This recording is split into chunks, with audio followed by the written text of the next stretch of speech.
Bien-aimés frères et sœurs dans le Seigneur, encore une fois, je salue chaleureusement chacun de vous dans le nom qui est au-dessus de tout nom, le nom de la rédemption, le nom qui est au-dessus de tout nom, le seul nom qui mérite d'être glorifié sur toute la terre, le nom du Seigneur et Sauveur Jésus-Christ. Et je souhaite individuellement chacun de vous la grâce de pouvoir recevoir la parole de Dieu telle qu'elle est réellement, c'est-à-dire celle qui peut sauver vos âmes. Ainsi que la grâce du Tout-Puissant repose sur chacun de vous, et que réellement vous puissiez discerner en quel temps nous vivons, et quel est le message de Dieu pour cette heure. Et que cette parole que vous entendez, qui est en fait le dernier message de Dieu à toute l'humanité, puisse trouver un écho favorable dans vos cœurs, et que cette parole puisse vraiment vous amener à vous préoccuper de votre salut, le salut de votre âme, et que vous ne puissiez pas être simplement un simple religieux, mais que cette parole puisse susciter dans vos cœurs la foi, et la foi peut susciter de l'obéissance, et que vous puissiez devenir des vrais enfants de la maison, ceux qui sont obéissants dans tout ce que le Père nous dit au travers de sa parole. Ainsi que la grâce du Tout-Puissant repose sur chacun de vous, quelle que soit votre communauté, quelle que soit votre coloration spirituelle. Dieu n'a pas besoin de votre communauté. Aucune communauté ne vient de Dieu. Dieu a besoin des enfants. Il a besoin de ceux qui sont engendrés par sa sémence, de ceux qui sont, qui sont à sa ressemblance, et de ceux qui peuvent refléter sa personne sur la terre. Ainsi, quelle que soit votre communauté, je vous dis toujours que Dieu vous aime. Et ce que Dieu veut, c'est que ce n'est pas l'amour du pécheur. Il veut que chacun de vous puisse arriver à la repentance et qu'il puisse connaître la vérité et que la vérité puisse le rendre libre, que la vérité puisse le faire sur tous les cachots de Satan et que vous deveniez un vrai citoyen du royaume et que vous puissiez marcher de liberté en liberté parce que c'est pour la liberté que Christ nous a affranchis. Ainsi, nous vous disons merci pour tous vos secours, pour tout ce que vous faites pour l'œuvre de Dieu, pour vos prières premièrement qui nous soutiennent valablement, et tout ce que vous faites pour que l'œuvre du Seigneur ne puisse pas s'arrêter, mais passer de l'avant, et que la grâce du Tout-Puissant repose sur vous, que tout ce que vous faites vous soit rendu en centuple, que ce soit pour vos aides financières, que ce soit pour vos aides matérielles, que ce soit pour n'importe quelle aide que vous faites pour que l'œuvre du Seigneur puisse passer de l'avant, non seulement pour ces émissions, mais pour l'œuvre de Dieu, la véritable œuvre de Dieu sur toute la terre, que la grâce du Tout-Puissant repose sur vous, parce qu'il est écrit qu'il y a une récompense même pour un seul verre d'eau qui est donné à l'un de ses plus petits, il y a une récompense pour cela. Ainsi, quel que soit l'endroit où ces émissions vont vous atteindre, que vous soyez en Afrique, que vous soyez en Europe, que vous soyez en Amérique, que vous soyez dans des îles du Pacifique, que vous soyez en Océanie, que vous soyez n'importe où, partout les émissions vont vous atteindre, que la bénédiction qui est attachée, ou que les bénédictions qui sont attachées à cette parole, puissent être les vôtres, et que vous puissiez vous accaparer de ces bénédictions. Et tout ce qu'il vous faut, c'est de croire que ce que Dieu dit est vrai. Et quand vous croyez, alors le Seigneur va déverser sur vous toutes les bénédictions qui sont attachées à cette parole. Ainsi que la grâce Tout-Puissant repose sur vous.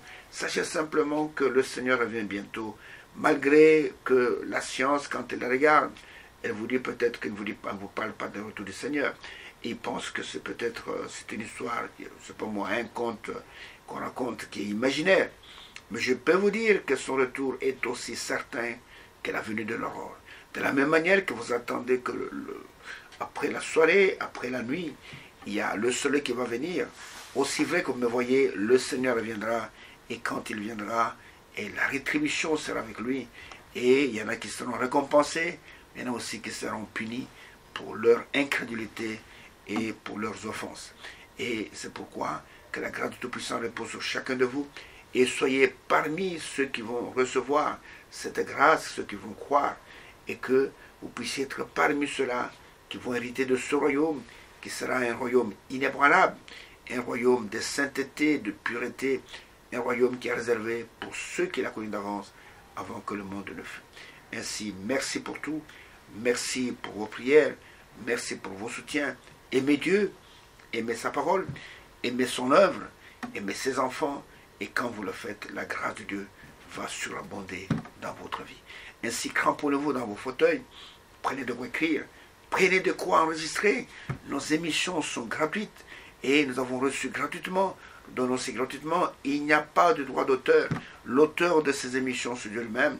Et si nous prêchons sa parole, Dieu veut que tout le monde puisse entendre la parole. Il n'y a pas d'obstacle qu'il faut de droit d'auteur, il faut payer ceci, payer cela.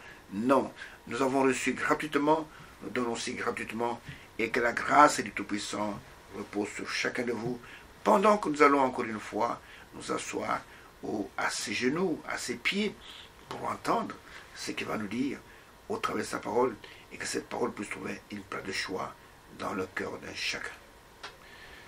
Nous sommes en train de parler ou de nous entretenir du dernier message, du dernier avertissement qui est lancé à toutes les nations avant que le Seigneur ne puisse apparaître dans les airs. C'est-à-dire que quand le Seigneur apparaît dans les airs, le temps de grâce pour les nations est terminé. Alors c'est pourquoi pendant que la porte est encore ouverte, pendant que les portes ne sont pas encore fermées, pendant que nous attendons l'époux qui doit venir, oh mon bien-aimé frère, ne soyez pas sages à vos propres yeux, mais croyez de tout votre cœur et acceptez cette parole qui vous offre gratuitement. Ne soyez pas fanatiques des hommes, qu'ils soient des évangélistes, qu'ils soient des pasteurs, qu'ils soient des prophètes, soi-disant. Tout véritable serviteur de Dieu n'amène pas les gens vers lui pour qu'ils puissent l'adorer, mais il amène les gens à recevoir le véritable Dieu, le véritable Sauveur, et c'est à lui que toute la gloire doit aller. Ainsi, nous sommes en train de parler dans cette tranche de mission de l'unité, et nous avons montré que Dieu veut l'unité. Dieu ne veut pas la dispersion, il veut l'unité, et la Bible dit que Christ est venu mourir sur la croix afin de rassembler dans un seul corps les enfants de Dieu dispersés. C'est pour cela qu'il est venu mourir sur la croix. Regardez, c'est écrit ça a été écrit dans Jean chapitre 11. Dans Jean chapitre 11, juste après la résurrection de Lazare, et pendant que les pharisiens montent le coup pour pouvoir tuer Jésus, et Caïphe a dit qu'il n'est pas de votre... bien, il est de votre intérêt qu'un seul homme meure plutôt que toute la nation ne meure. Et il est dit au verset 50, un peu plus bas, et que dit ceci, il est dit, verset 50, verset 52, il est écrit, c'est Caïphe qui parle, il dit, vous ne réfléchissez pas qu'il est dans votre intérêt qu'un seul homme meure pour le peuple et que la nation entière ne périsse pas. Écoutez, or, il ne dit pas cela de lui-même, mais étant souverain sacrificateur cette année-là, il prophétisa que Jésus devait mourir pour la nation, et ce n'était pas pour la nation seulement, c'était aussi afin de réunir en un seul corps les enfants de Dieu dispersés, afin de réunir en un seul corps les enfants. Donc Christ est mort pour l'unité. C'est de cela que nous allons encore parler une fois dans cette tranche d'émission. Et vous comprenez, et quand vous lisez l'évangile, écoutez, la fin de l'évangile, c'est qu'il y aura un seul troupeau, un seul berger. Il n'y aura pas plusieurs troupeaux, plusieurs bergers, et il y a un seul berger. Le Seigneur, dans Jean chapitre 10, là où il est parlé du bon berger, et il dit ceci, et là où il dit, et là, comment je veux dire, le bon berger, et il dit ceci, il dit au verset 16 du chapitre 10, il dit, j'ai encore d'autres brebis qui ne sont pas de cette bergerie. Ces brebis-là, c'est toi et moi qui sont les gens des nations, parce qu'à ce moment-là, il parlait seulement pour les brebis d'Israël. Il dit, j'ai encore d'autres brebis qui ne sont pas de cette bergerie.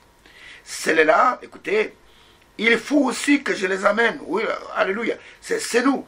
Et ils entendront ma voix. Écoutez, il y aura un seul troupeau et un seul berger. Voilà pourquoi Christ est venu mourir sur la croix. Il y aura un seul troupeau et un seul berger. J'ai encore d'autres brebis qui ne sont pas de cette bergerie, qui ne sont pas des 12 tribus d'Israël. Vous comprenez? Qui sont encore, qui viennent des autres nations. Et il faut que je les amène. Comment va-t-il les amener? Par la prédication de la parole, par la prédication de l'évangile. Et il y aura un seul troupeau et un seul berger. Là où nous allons, nous ne serons pas dispersés. Il n'y aura pas de communautés. Oh, toi, tu es de quelle communauté? Ici, il y a des communautés qui portent des numéros. Aujourd'hui, nous sommes de la 50e, de la 60e, de la 80e, de la 112e, de la 116e. Il n'y aura pas de tout cela. Il y aura un seul troupeau. Pas, je suis de la du 4e troupeau, je suis du 5e troupeau, je suis du 20e troupeau. Non, il y aura un seul troupeau. Et aussi un seul berger. Il n'y aura pas plusieurs bishops et plusieurs bishopesses. Il n'y a même pas de bishopesses. Il n'y aura pas de tout ça. Vous comprenez? Il y aura un seul troupeau et un seul berger. Et le Seigneur avait promis cela depuis l'Ancien Testament. Et regardez, depuis l'Ancien Testament, Ézéchiel chapitre 34.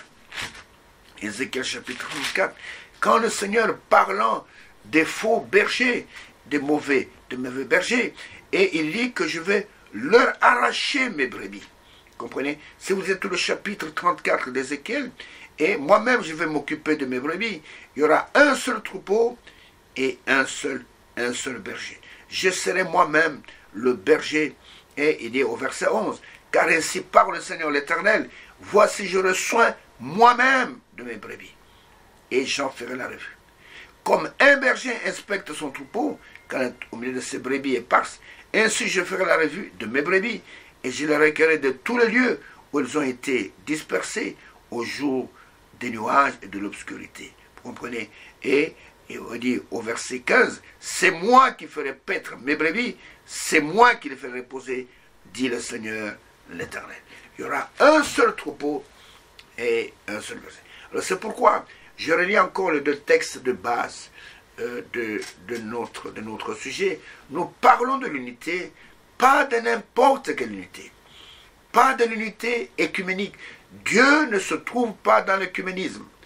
Je défie quelqu'un de me montrer dans cette Bible où Dieu parle de l'unité des différentes communautés, où Jésus est venu à part de l'unité des pharisiens avec des sadducéens avec des hérodiens avec les esséniens. Ça n'existe pas.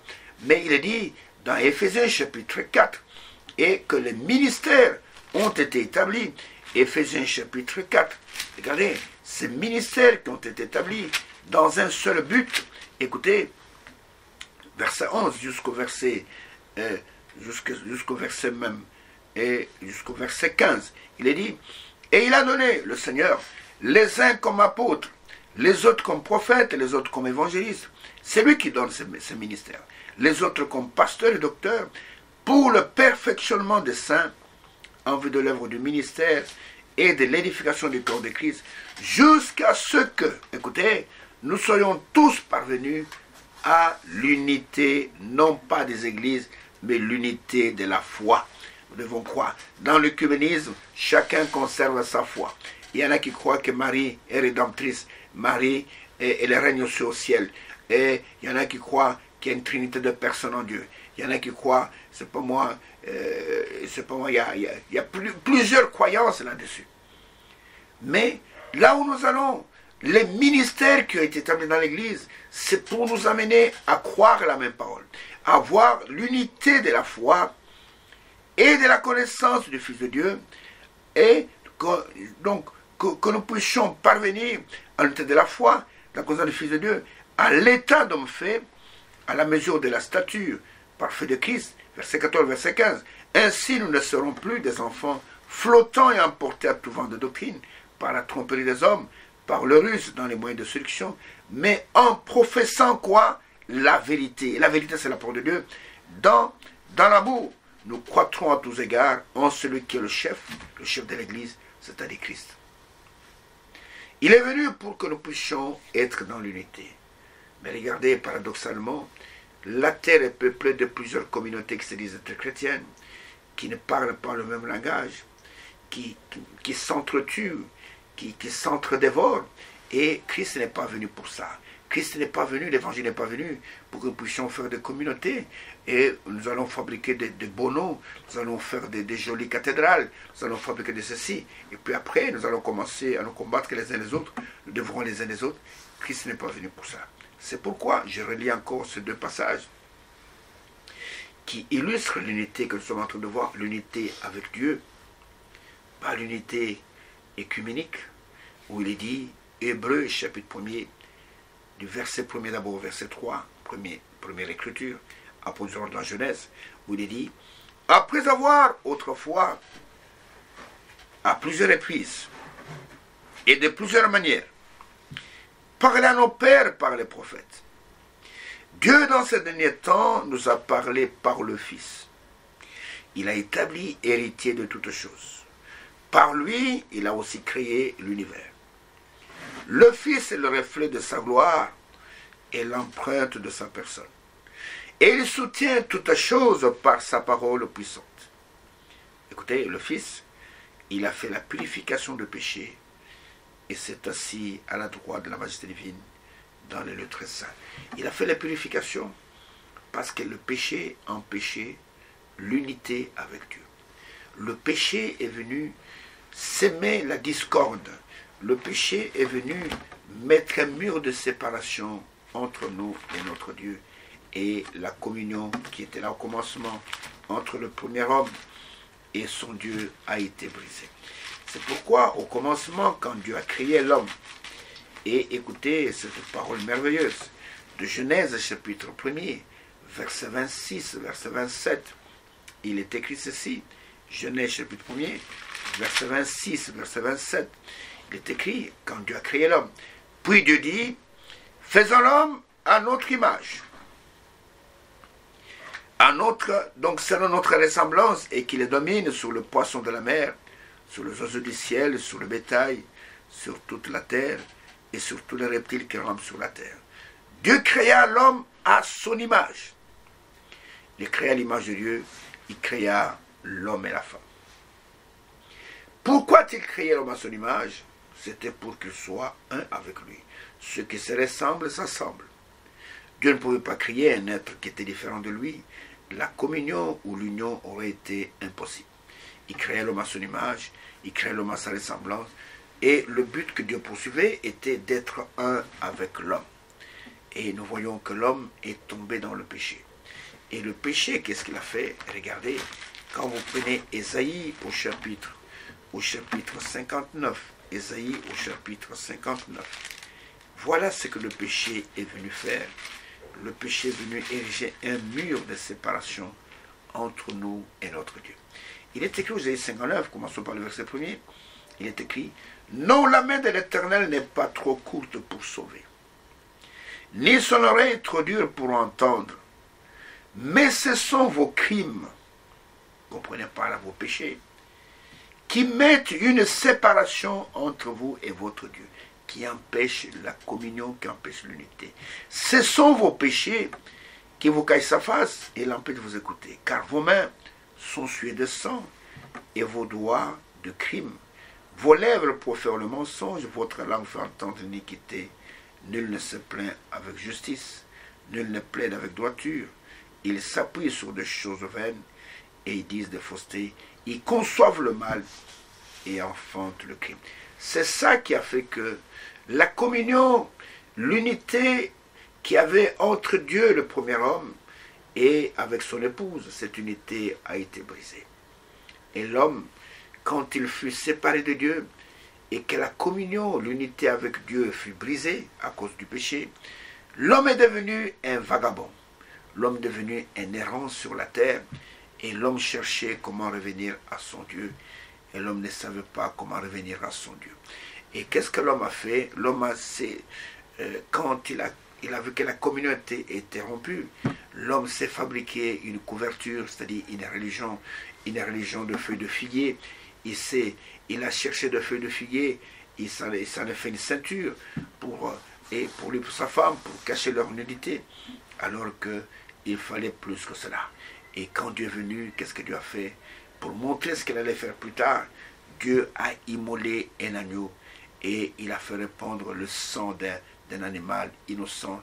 Et il a pris la peau de cette bête, et avec du sang, il en a revêtu l'homme, montrant par là que plus tard, et vous serez revêtus de ma justice venant du sang d'un agneau innocent. Vous comprenez? Et nous voyons que l'homme est resté dans cet état jusqu'à ce que Shiloh est venu, le Rédempteur, le Gaël, le Vengeur est venu. Et ce Gaël c'était Jésus. Jésus est venu, le Rédempteur qui était tant attendu. C'est pourquoi, lors de sa naissance, l'ange a dit aux bergers à Bethléem, dans les champs de Bethléem, il dit, n'ayez pas peur, voici je vous annonce une bonne nouvelle, et qui fera la joie de tout le peuple.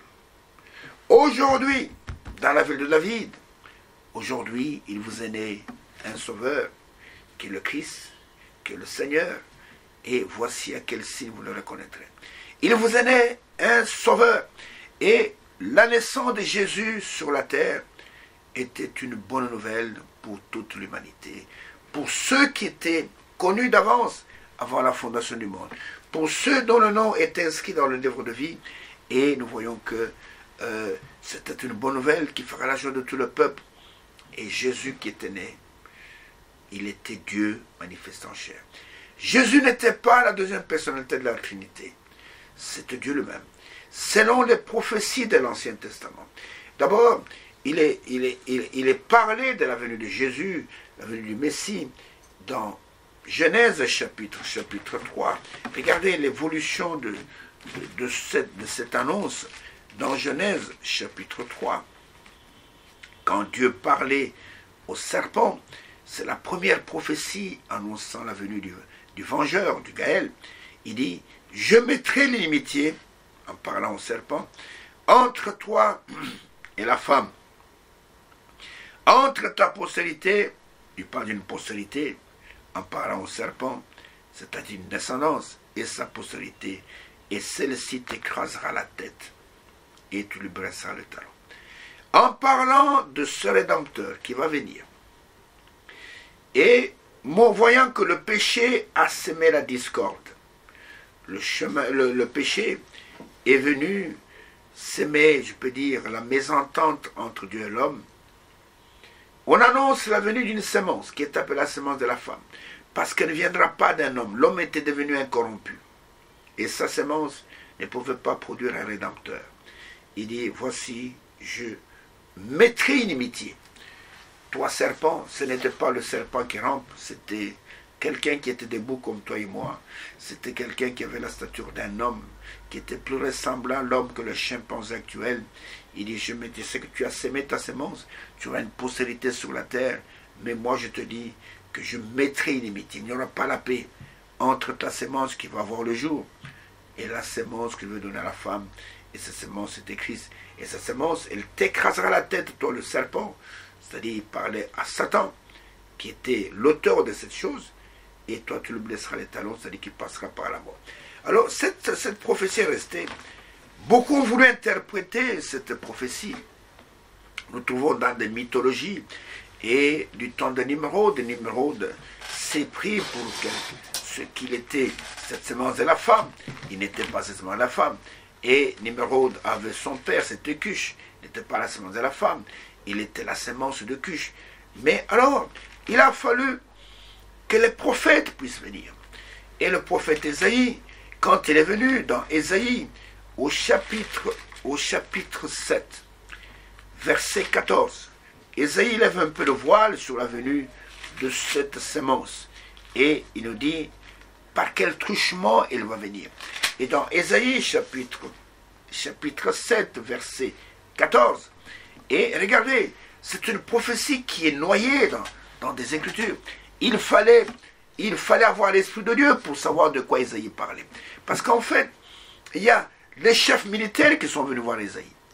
Et leur problème était ils devaient aller à la guerre. Le roi les avait envoyés. Et ils voulaient savoir s'ils auront du succès à la guerre. Et Ésaïe leur dit, écoutez, attendez, je vais consulter l'Éternel. Et voici que quand Ésaïe sort de sa chambre, et il demandait un signe pour voir s'il vaincra la guerre. Et au verset 14, il dit, c'est pourquoi le Seigneur lui-même, pas quelqu'un d'autre, vous donnera un signe. Et voici ce signe.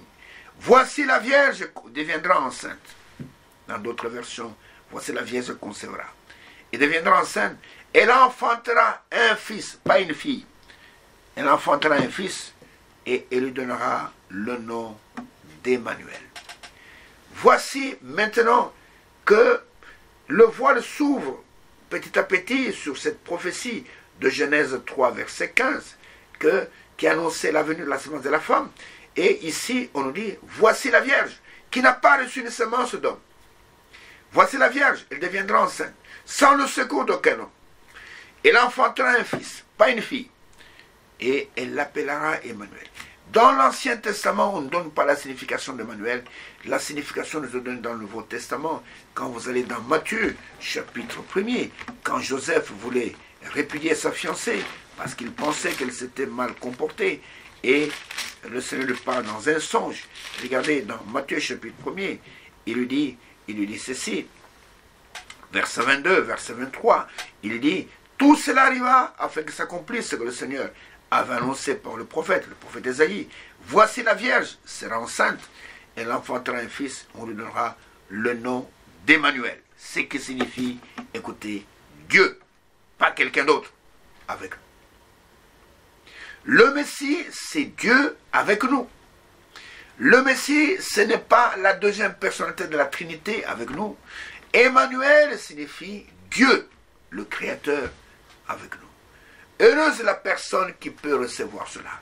Oh, le Seigneur avait dit un jour, dans Matthieu chapitre 11, oh, bienheureux celui pour qui je ne serai pas une pierre d'achoppement. Le Messie, quand il est venu, c'était Dieu lui-même. D'ailleurs, dans Ésaïe au chapitre 35, à propos de la venue de ce Messie, le Seigneur précise lui-même, Ésaïe 35, commencez avec moi par le verset 3, il est dit, fortifiez les mains languissantes et aplanissez les genoux qui chancellent. Dites à ceux qui ont le cœur troublé, qui pensent que tout est perdu, prenez courage et ne craignez point. Voici votre Dieu, pas quelqu'un d'autre. La vengeance viendra. La rétribution de Dieu. Écoutez, cette précision qui échappe à beaucoup de théologiens. Il viendra lui-même, pas quelqu'un d'autre. Il viendra lui-même et vous sauvera. Donc, l'apparition de Jésus sur la terre, c'était Dieu dans la chair humaine. D'ailleurs, l'apôtre Jean qui comprenait bien cela, il commence son épître, plutôt son évangile, par cette déclaration merveilleuse que je répète tout le temps, heureuse la personne qui peut recevoir cela. Il dit, au commencement était la parole. Et la parole était Dieu. Et la parole était avec Dieu. Vous comprenez? Et cette parole, elle a créé toutes choses, tout ce qui a été créé a été créé par elle. En elle était la vie, et la vie était la lumière des hommes. Et au verset 14 de Jean chapitre 1er, l'apôtre dit, et cette parole fut faite chair. Dieu est devenu un homme au travers de Jésus. Le nom Jésus signifie Yahweh Sauveur. C'est-à-dire le grand Yahweh de l'Ancien Testament. Pour venir nous sauver, il s'est fait un corps. Il habite ce corps, il a marché sur la terre comme un simple homme, mais c'était Dieu dans la chair humaine. La Bible dit, Colossiens chapitre 2, verset 9, que toute la plénitude de la divinité, pas une partie de la divinité, habite corporellement en Jésus-Christ. Donc Jésus vint, il était Dieu manifesté sur la terre. Et regardez que pendant tout l'Ancien Testament, quand les hommes commettaient des péchés, ils prenaient des animaux, ils prenaient des agneaux, ils prenaient de tourterelles, ils sacrifiaient cela, mais la vie qui était dans les animaux ne pouvait pas revenir sur l'homme, car ces animaux n'ont pas d'âme, comprenez, ils ne pouvaient pas revenir. Mais l'homme fut, comment je veux dire, distingué de tous les animaux, parce que la Bible dit à sa création, quand vous prenez avec moi, quand Dieu a formé l'homme, dans Genèse chapitre 2, je prends seulement le verset 7, il est écrit ceci, Dieu, l'éternel Dieu, forma l'homme de la poussière de la terre. Il souffla dans ses narines un souffle de vie, et l'homme devint une âme vivante. Les animaux ne sont pas des âmes vivantes, et ils n'ont pas d'âme. C'est pourquoi la vie qui était dans les animaux ne pouvait pas revenir sur l'homme, et ces animaux mouraient simplement comme des substituts, ils mouraient simplement pour calmer la colère de Dieu, parce que quand un péché était commis, pour expier le péché, pour obtenir le pardon du péché, la peine du péché c'était la mort.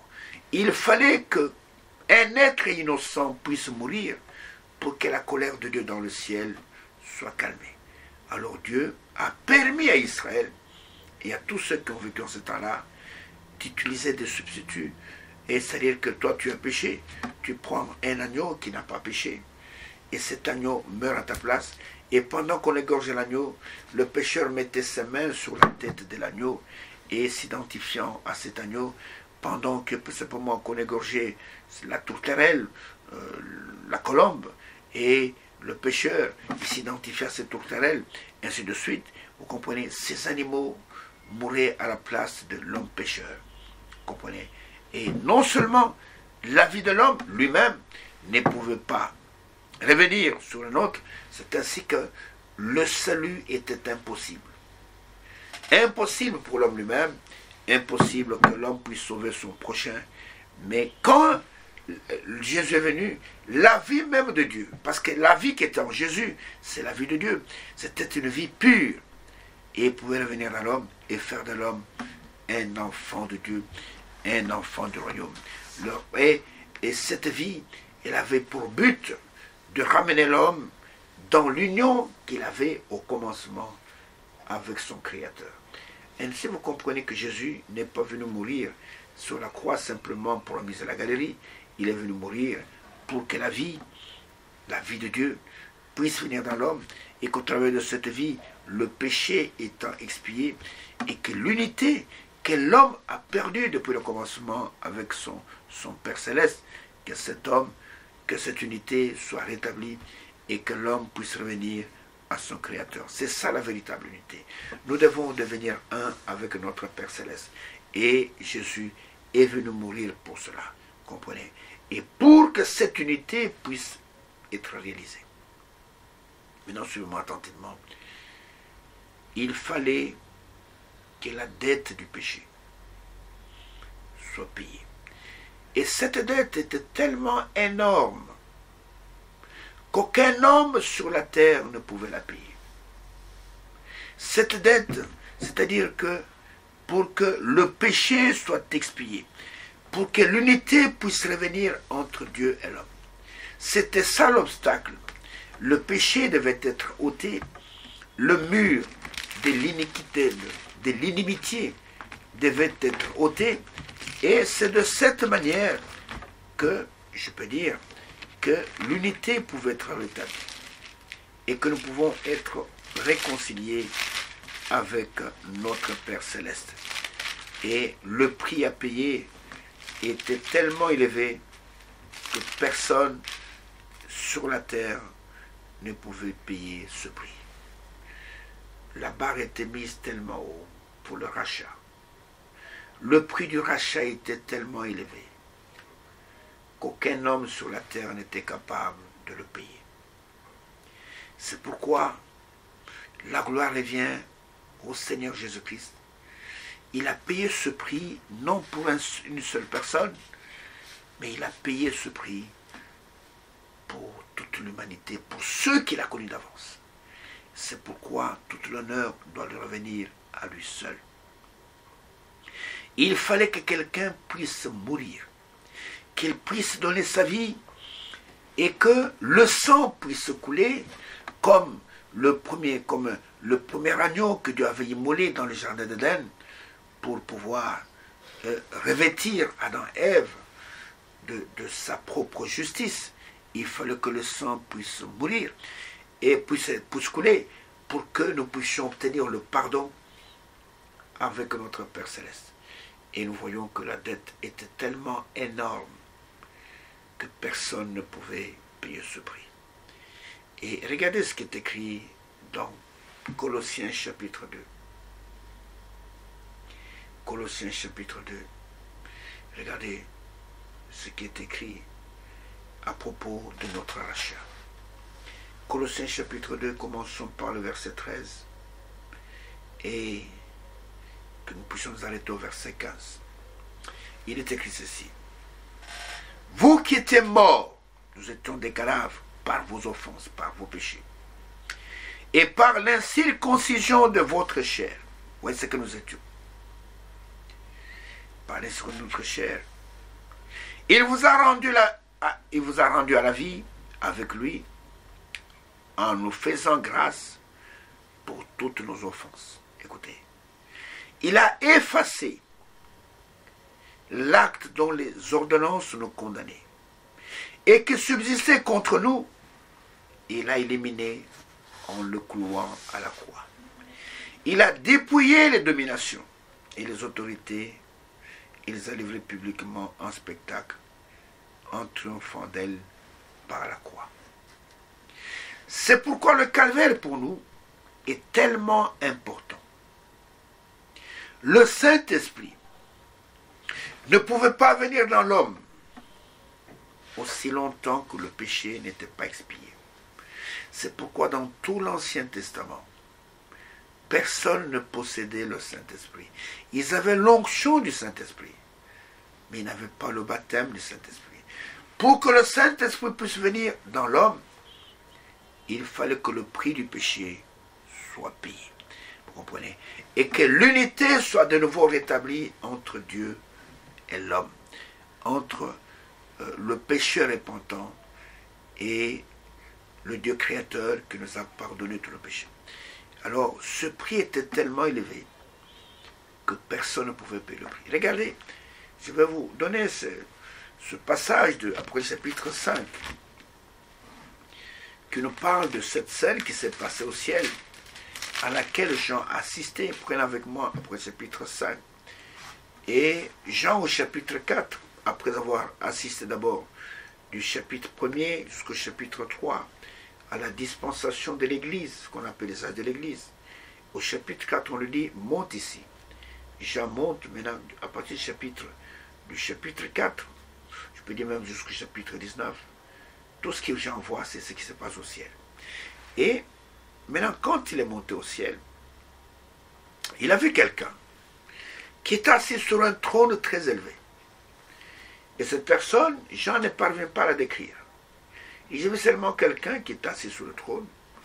Son aspect avait l'aspect d'un aspect de pierre de jaspe, c'est la pierre de Ruben, et la pierre de Sardoine, c'est la pierre de Benjamin, c'est-à-dire qu'il était l'alpha et l'oméga. Et écoutez maintenant ce qu'il nous décrit. Et celui qui était sur le trône avait un livre qui tenait dans sa main. Et ce livre était scellé de 7 sceaux. Et au chapitre 5, il est écrit ceci, commençons à lire par le verset 1er. Je vais lire, si Dieu le veut, jusqu'au chapitre 12, pour vous faire comprendre ce qui s'est passé et comment nous avons été rachetés à grand prix. Et c'est pourquoi ne jouez pas avec votre salut.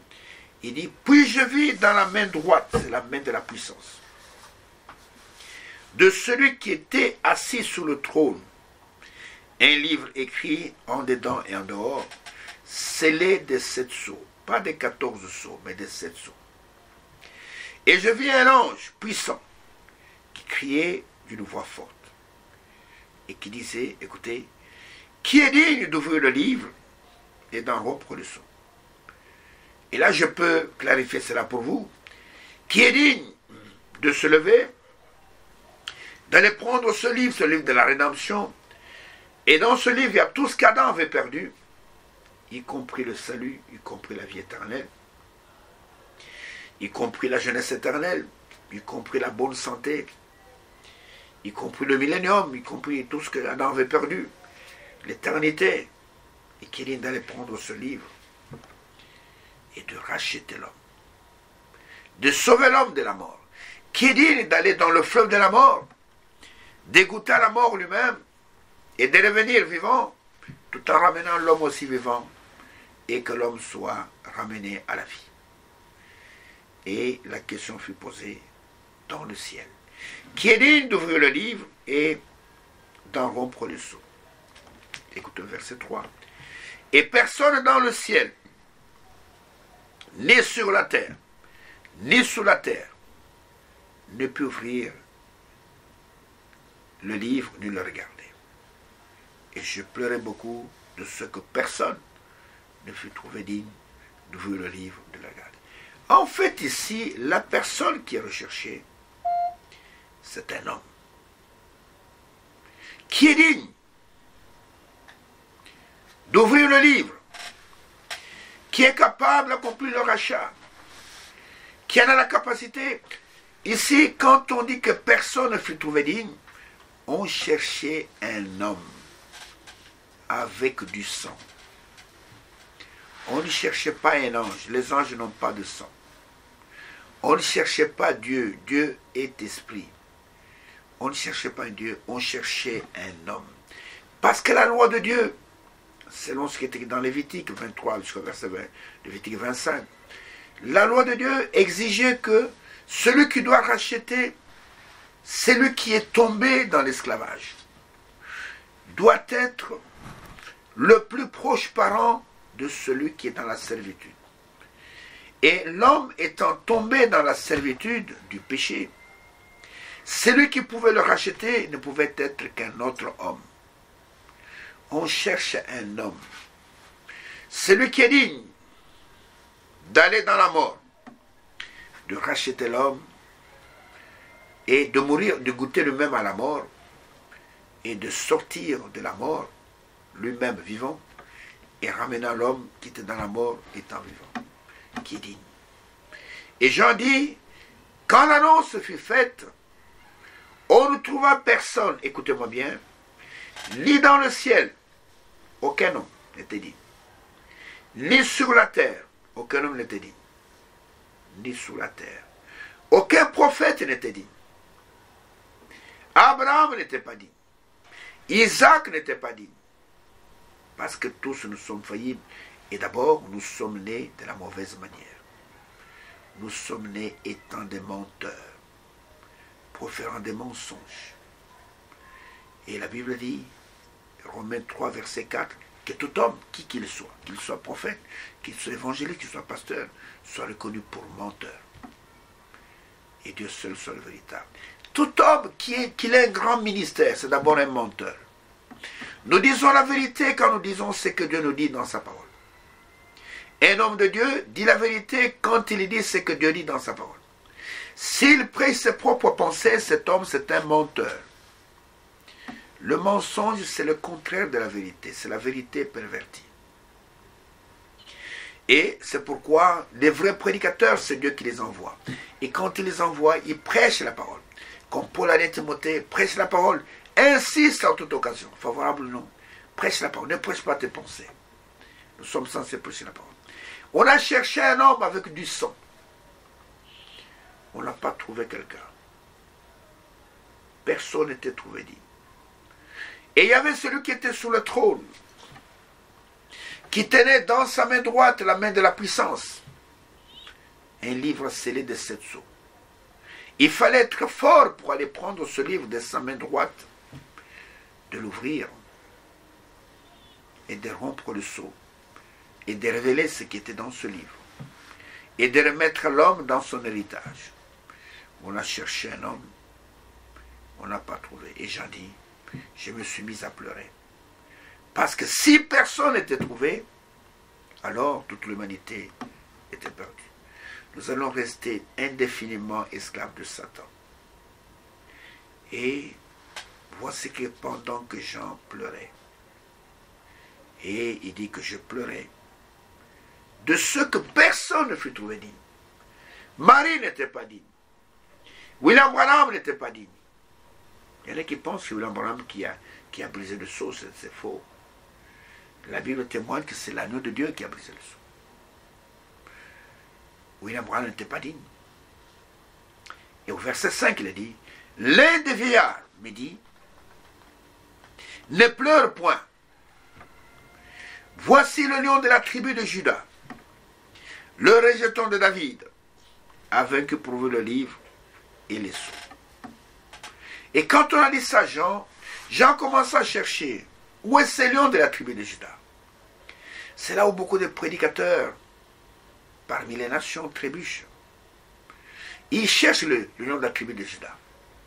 Ils chantent des cantiques pour le lion de la tribu de Juda. Oh, Kosia Yuda. Ils cherchent ce lion de la tribu de Juda. Mais le Seigneur n'est pas pour nous, le lion de la tribu de Juda. Vous ne trouverez pas ces lions parmi les nations. Le Seigneur est pour nous l'agneau de Dieu qui ôte les péchés du monde. Jean, quand il a présenté même à Israël, il a dit, voici l'agneau de Dieu. Il est le lion de la tribu de Juda pour Israël, pas pour toi, pas pour moi. Et Jean voulait voir ce lion. Et un des quatre lui a dit, regarde. Il parle du lion. Mais quand il a regardé au verset 6, il a dit, et je vis au milieu du trône, des quatre êtres vivants, au milieu des vieillards, ce sont les 24 anciens, un agneau qui était là comme immolé. Il avait 7 cornes et 7 yeux, qui sont les 7 esprits de Dieu envoyés par toute la terre. Tout ça sont des symboles, il fallait un prophète pour comprendre ça. Dieu n'a pas cet esprit. Et il n'a qu'un seul esprit, mais c'est l'esprit de Dieu envoyé dans les âges différents, dans les 7 âges. Et il vint et prit le livre de la main droite de celui qui était assis sur le trône. Il a vu au milieu du trône un agneau. Il n'a plus vu celui qui avait l'aspect d'une paire de jaspe et de sardoine. Cela montre simplement que celui qui était sur le trône est devenu notre parent rédempteur. C'est ça le mystère de la rédemption. Il est devenu notre parent rédempteur. Vous comprenez? Il est dit dans Ésaïe, ne craignez point, dites à ceux qui ont perdu tout espoir, ne craignez point, voici votre Dieu, la vengeance. Il viendra lui-même, et quand il viendra, il vous sauvera. Et quand Jean a regardé, il n'a plus vu, il va au milieu du trône, il avait là comme un agneau. Celui qui était sur le trône est devenu, oh frère, c'est ça qui fait notre joie, c'est que celui qui nous sauve, ce n'est pas quelqu'un d'autre. C'est Dieu qui est notre sauveur. C'est le grand Jéhovah, le grand Yahweh, qui est notre sauveur. Et regardez comment Paul, ce sont des pépites d'or qui sont cachées dans la Bible. Dans Tite au chapitre 2, regardez comment Paul parle de notre Rédempteur, de notre Sauveur, c'est celui que nous attendons. Dans Tite au chapitre 2, il est écrit ceci, à partir du verset 11, écoutez ce qu'il dit. Car la grâce de Dieu, source de salut pour tous les hommes, a été manifestée. Elle nous enseigne à renoncer à l'impiété et au convoitise mondaine et à vivre dans le siècle présent selon la sagesse, la justice et la piété. Écoutez attentivement le verset 13, que cela ne vous échappe pas. En attendant la bienheureuse espérance et la manifestation de la gloire, écoutez, de notre grand Dieu et Sauveur, Jésus-Christ. De notre grand Dieu et Sauveur, Jésus-Christ. Notre Sauveur, c'est le Seigneur Jésus-Christ. Et Paul, ici, l'appelle notre grand Dieu. C'est pourquoi quand il est né à Bethléem, oh frère, l'ange a dit, je vous annonce une bonne nouvelle. Il vous est né aujourd'hui, dans le de David, un sauveur, qui est le Christ, qui est le Seigneur. Dans tout l'Ancien Testament, regardez, Ésaïe 44. Je vous donne quelques écritures. Ésaïe 44. Regardez comment l'Éternel lui-même se présente. Ésaïe 44 d'abord, au verset 6. D'abord, au verset 11 de Ésaïe 43, il est écrit, c'est moi qui suis l'Éternel, et à part moi, il n'y a point de sauveur. Il est l'unique sauveur dans tout l'Ancien Testament. Et Ésaïe 44, verset 6, il est dit, ainsi parle l'Éternel, le roi d'Israël et son rédempteur, c'est-à-dire le sauveur. Et c'est par l'Éternel, roi d'Israël et son rédempteur. Et Jésus était le roi d'Israël. Il disait, mon royaume n'est pas encore de ce monde. Il était roi d'Israël. Nathan a dit, Rabbi, tu es le fils de Dieu, tu es le roi d'Israël. Et quand il est entré à Jérusalem, monté sur le dos d'une âne, de petite ânesse, selon Zacharie 9,9, afin que s'accomplisse cette prophétie disait, ô fille de Sion, sois transporté dans l'Église, voici ton roi vient, monté sur le dos d'un âne, le petit d'une ânesse. Ici il dit ceci, ainsi par l'Éternel, roi d'Israël et ton rédempteur, l'Éternel des armées, je suis le premier, je suis le dernier, et hors moi, il n'y a point de Dieu. Le même Sauveur qui s'est présenté comme l'unique Sauveur dans l'Ancien Testament, c'est le même Sauveur qui est avec nous dans le Nouveau Testament. Il est venu nous sauver, pourquoi? Pour établir l'unité avec Dieu. Vous comprenez? Et il est dit, et ici, je continue un peu au chapitre 5 là. Et écoutez, quand il a vu au verset 7 dit, il vint et il prit le livre de la main droite de celui qui était assis sur le trône. C'est un mystère. Quand il eut pris le livre, les 24 êtres vieillards, les 4 êtres vivants et les 24 vieillards se prosternèrent devant l'agneau, tenant chacun une harpe et des coupes d'or remplies de parfums qui sont les prières des saints. Et ils chantaient un cantique nouveau en disant, tu es digne de prendre le livre et d'en rompre et d'en ouvrir le sceau, car tu as été immolé et tu as racheté pour Dieu par ton sang des hommes de toutes tribus, de toutes langues, de tout peuple et de toutes nations, et tu as fait d'eux un royaume des sacrificateurs pour notre Dieu, ils régnent sur la terre. Je regardais et j'entendis la voix de beaucoup d'anges autour du trône, des êtres vivants, des vieillards, et leur nombre était des myriades, des myriades, des milliers, des milliers. Et ils disaient d'une voix forte, l'agneau qui a été immolé est digne de recevoir la puissance, la richesse, la sagesse et la force, l'honneur, la gloire et la louange. Bien-aimés frères, pourquoi est-il venu mourir sur la croix? Pourquoi a-t-il été immolé? Parce que le prix du péché était tellement énorme. Il fallait la mort de quelqu'un sans péché. Il est le seul qui est né sur la terre sans péché. C'est pourquoi il a contourné la naissance par le sexe. Tous ceux qui sont nés par le sexe, ils sont condamnés à mourir. Job chapitre 14, verset 1er, dit que l'homme né de la femme, sa vie est de courte durée. Sans s'agiter, il est copain comme une fleur. Et dans Romains chapitre 6, verset 23, il est écrit, le salaire du péché, c'est la mort. Mais la vie éternelle n'est pas un salaire, c'est le don gratuit de Dieu, que Dieu nous donne gratuitement. Et nous voyons qu'il est venu mourir parce que Dieu exigeait la mort de quelqu'un. Pour que nous soyons pardonnés et que nous soyons ramenés dans l'unité avec Dieu, il fallait la mort d'un innocent. Il fallait que le sang soit répandu, vous comprenez? Et nous voyons que Dieu a dû se faire un corps. Selon Hébreux chapitre 10, verset 5, tu n'as voulu ni sacrifice ni offrande, tu m'as formé un corps, afin qu'il ait du sang. Jésus n'avait rien de Marie. Jésus n'avait pas de semence d'homme en lui.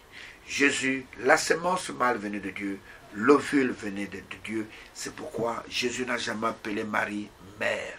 Il l'appelait femme. C'est-à-dire c'est un instrument qu'il a utilisé pour naître sur la terre, dans la race humaine, afin qu'il puisse accomplir la tâche qu'il était incombe, c'est-à-dire la tâche de racheter l'homme. Et il a payé le prix, frère. Et Dieu en tant qu'esprit ne pouvait pas nous racheter.